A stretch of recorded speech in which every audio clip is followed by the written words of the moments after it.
funciona? Vambora então. Continuando.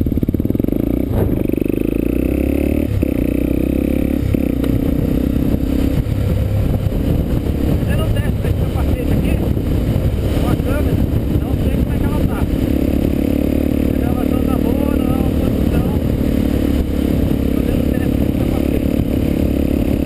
Opa! Devagar aí, Tizão.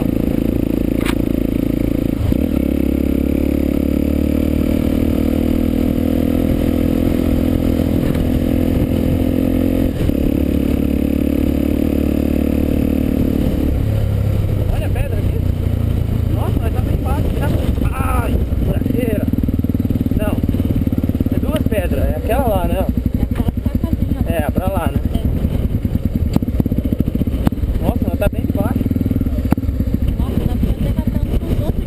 Tá, mas o duro acho que ia chegar lá. Essa é a Pedra da Bela Vista. A gente tá indo no Ecopark, né? Vambora. Nossa, devia dar um barro aqui, olha.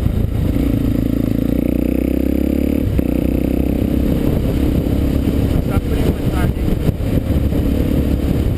Ai, ai. Eita.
Eita!